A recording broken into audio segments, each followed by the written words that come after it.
இந்த நாளிலும் கூட ஆவிக்குரிய ஓட்டம் என்ற தலைப்பின் கீழே நாம பார்க்கலாம். ஸோ ஒரு வசனம் 2 தீமோத்தேயு 4:7 என் ஓட்டத்தை ஓடி முடித்தேன் என்று பவுல் சொல்லுகிறார். அவர் அநேக இடங்களில் ஓட்டத்தை குறித்து அதிகமாக சொல்லுகிறதை நாம் பார்க்க முடிகிறது. அதை இப்படியாக கூட நான் யோசிக்கிறேன். பவுல் அதிகமாக இந்த ஓட்டம், இந்த அதாவது எக்ஸசைஸ் அதோடு சேர்த்து விளையாட்டு காரியங்களில் அதிகமாக ஈடுபட்டிருக்கலாம். ஸோ ஒருவேளை அதனால அவரோட லெட்டர்ஸ்லையும் பார்க்கலாம், அவருடைய பேச்சு, அவருடைய பிரசங்கத்திலும் இந்த ஓட்டத்தை குறித்து அதிகமாக சொல்லுகிறார்.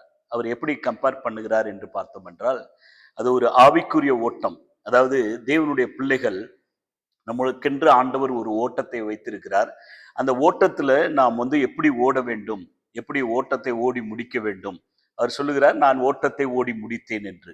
அப்ப அந்த ஆவிக்குரிய பயணத்துல, இந்த ஓட்டத்துல நமக்கு என்ன தேவைப்படுகிறது அப்படி என்று நாம் வேதத்தின் அடிப்படையில பார்க்கலாம்.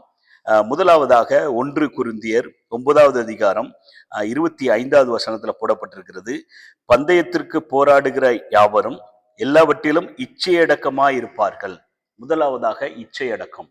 ஓட்டத்துல இச்சையடக்கம் ரொம்ப முக்கியமானதாக கருதப்படுகிறது. இச்சையடக்கம் என்றால் என்ன அப்படின்னு பார்க்கும்போது, it is like a self control பார்க்கலாம்.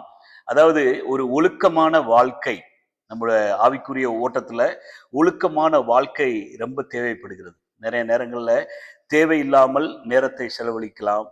சில நேரங்கள்ல மொபைல்ல, சில நேரங்கள்ல தேவையில்லாத இடத்திற்கு போய் தேவையில்லாத செலவுகள், ஊழியக்காரர்கள் கூட தேவையில்லாத ஊழியங்கள், அதாவது அன்வான்டா அழைப்புக்கும் அதாவது ஊழியத்திற்கும் சம்பந்தம் இல்லாத சில ஊழியங்களை பண்ணி கொண்டிருப்பார்கள். ஸோ அப்படி தேவையில்லாத இது ஒரு இச்சை அடக்கம் வேண்டும் என்று தேவன் விரும்புகிறார். ஏன்னா ஓட்டத்துல இது ரொம்ப முக்கியமான ஒரு காரியம். அதே போல பரிசுத்த வாழ்க்கையில ரொம்ப கவனமாக நம்ம மூவ் பண்ண வேண்டும். ஏனென்றால் தேவன் அதை பார்த்து கொண்டு இருக்கிறார். தேவன் பரிசுத்தராக இருப்பது போல நாம் பரிசுத்தமாக வாழ அழைக்கப்பட்டு இருக்கிறோம். ஒவ்வொரு காரியத்திலும் எவ்வளோ டிஸ்ட்ராக்ஷன் வரும், எவ்வளோ காரியத்தின் மூலம். அதே போல் சாப்பாட்டில் கூட இட்ஸ் வெரி இம்பார்ட்டன்ட். கீன் நம்ம இது பண்ணணும், ஹெல்த் கான்சியஸாக இருக்கணும். ஸோ இதெல்லாம் இதுக்குள்ளே அடங்கும்.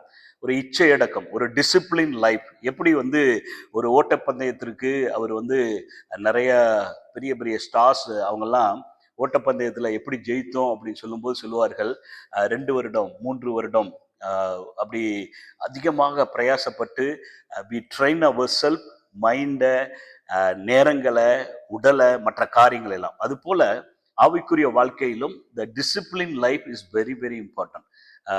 அதை ஆண்டவர் ரொம்ப விரும்புகிறார். அதை கடைபிடிக்க வேண்டும். ஓட்டத்துல அதை முக்கியமாக பார்க்கணும். 2வது, எபிரேயர் புத்தகம் 12வது அதிகாரம் 1-2 நாம் பார்க்கலாம். பொறுமையோடு ஓடக்கடவும். ரொம்ப முக்கியமானது 2வது, பொறுமை தேவைப்படுகிறது. ஆவிக்குரிய ஓட்டம் என்பது it is a long process. அதனால ஒரு நாள் வேலை இல்லை. ஊழியமா இருக்கலாம், மற்றபடி சபைக்கு போறது, நம்மளுடைய ஆவிக்குரிய காரியங்களில் ஈடுபடுகிற காரியங்கள் எல்லாம் it is not a one day journey, it's not a 1 month journey, it's not a 1 year journey. It's long progress. அதில் பொறுமையை கற்றுக்கொள்ள வேண்டும். நிறைய நேரங்களில் நம்ம செய்கிற காரியங்களில் எல்லாம் ஜெயம் வரும், எல்லா காரியத்திலும் வெற்றி வரும் என்றால் அது கிடையவே கிடையாது. அப்ப தோல்வி வந்தாலும் அந்த ஓட்டத்துல நான் எப்படி ஓடுகிறேன், அதற்காகத்தான் பொறுமை தேவைப்படுகிறது. பொறுமையாக இருக்கும்போது என்ன நடக்கும் அப்படின்னா, ஒவ்வொரு காரியத்தையும் நிதானிக்க முடியும். நிதானித்து நாம் அந்த பயணத்துல பயணிக்க முடியும். ஆண்டவர் அப்படியாக சொல்லல, நீ டக்கு டக்கு டக்குன்னு நீ எல்லாத்தையும் பண்ணி you have to show your result அப்படின்லாம் ஆண்டவர் சொல்லல. ஸோ பொறுமையாக ஓட வேண்டும். நிறைய நேரங்கள்ல ஊழியங்கள்ல இருக்கிறவங்களுக்கு நன்றாக தெரியும், எவ்வளவோ காரியங்கள் இருக்கும். அதன் நிமித்தம் நினைத்த காரியங்கள் நடைபெறாதபடி சில சூழ்நிலைகள் அமையும். அந்த சூழ்நிலைகள்ல எப்படி அதை கையாளுகிறோம். அதனால 2வது பொறுமை தேவைப்படுகிறதாக இருக்கிறது. அப்ப 3வது நாம் பார்க்கலாம். இதே 1 கொரிந்தியர் 9 அந்த 25வது வசனத்திலே போடப்பட்டிருக்கிறது. என்ன போடப்பட்டிருக்கிறதுனா, பெற்றுக்கொள்ளத்தக்கதாக, அதாவது 24ல போடப்பட்டிருக்கிறது, பெற்றுக்கொள்ளத்தக்கதாக ஓட வேண்டும். நம்முடைய destiny we should know very important. நம்ம பெற்றுக்கொள்ளத்தக்கதாக. எதுக்கு பெற்றுக்கொள்ளத்தக்கதாக அப்படின்னா, அழிவில்லாத கிரீடத்தை பெற்றுக்கொள்ள போகிறோம்.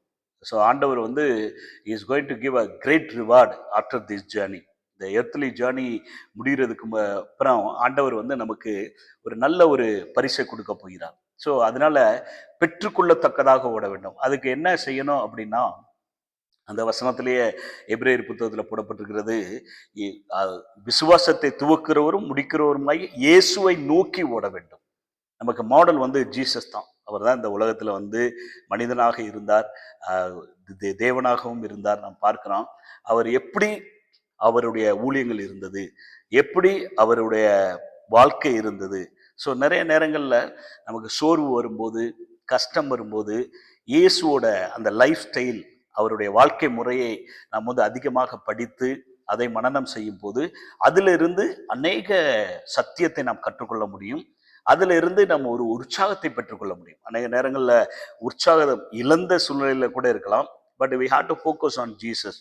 நம்ம வந்து அவரை தான் பார்க்கணும். எந்த ஒரு அதனால தான் சொல்லுகிறார், என்ன சொல்லுகிறார் என்றால் 11வது அதிகாரம் முழுவதும் விசுவாசத்தை சொல்லிவிட்டு அவர் சொல்லுகிறார், த மாடல் இஸ் அ ஜீசஸ், அவரை பாருங்க அப்படின்று.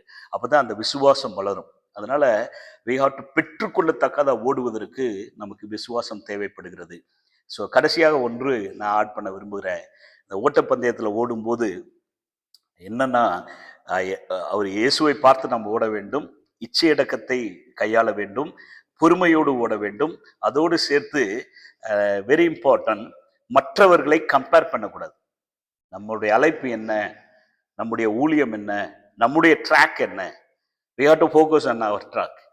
ட்ராக்கை மாறிட்டா அதில் வந்து ஃபெயிலியர் ஆயிடுவாங்க. அது போல் இந்த ஆவிக்குரிய ஓட்டத்திலேயே அப்படித்தான். நிறைய பேர் தன்னுடைய ஓட்டத்தை வேகமாக ஓடிக்கொண்டு அதை பின்வாங்கினவர்கள், இல்லாவிட்டால் நின்று விட்டவர்கள், இல்லாட்டி ரொம்ப ஸ்லோவாயிட்டவங்களாம் காரணம் என்ன அப்படின்னா, அவங்க வந்து டைவர்ட் ஆகி கூட ஓடுகிறவர்கள் அநேக பேர் ஓடிக்கொண்டு இருக்கிறார்கள். ஸோ ஆண்டவர் ஒவ்வொருத்தருக்கும் ஒரு அழைப்பை வைத்திருக்கிறார், ஒரு பொறுப்பை கொடுத்திருக்கிறார். ஸோ அதை செய்து தேவனுடைய ராஜ்யத்தை கட்டுவதற்காக நம்மளை தேவன் அவருடைய ராஜ்யத்தில் வைத்து பயன்படுத்துகிறார். அதனால we should not compare others in our personal லைஃப்ல, பர்சனல் இதில் வந்து கம்பேர் பண்ணக்கூடாது. அவரை கம்பேர் பண்ணி அது நிமித்தம் இழந்து விடக்கூடாது. நம்முடைய ஓட்டத்தில் நம்ம எதற்காக அழைக்கப்பட்டிருக்கிறோமோ அதை முடிப்பதற்காக நாம் வந்து முன்னேறி செல்ல வேண்டும். அதைத்தான் ஆண்டவர் விரும்புகிறார். ஸோ அதனால இந்த ஆவிக்குரிய ஓட்டத்தில் நம்ம வந்து கடைபிடிக்க வேண்டிய ஒரு காரியம் என்ன அப்படின்னா, முதல் காரியம் நான் பார்த்தோம் இச்சை அடக்கம், ரெண்டாவது பொறுமை, பெற்றுக்கொள்ளத்தக்கதாக இயேசுவை நோக்கி விசுவாசத்தோடு ஓட வேண்டும். நான்காவது பார்த்தோம், யாரையும் வந்து ஒப்பிட்டு பார்க்காமல், கம்பேர் பண்ணாமல் நாம் ஓடுவதற்கு அழைக்கப்பட்டிருக்கிறோம். ஸோ தேவன் இந்த வசனத்தின் மூலம் உங்களை ஆசீர்வதிப்பாராக. தேங்க்யூ. God bless you.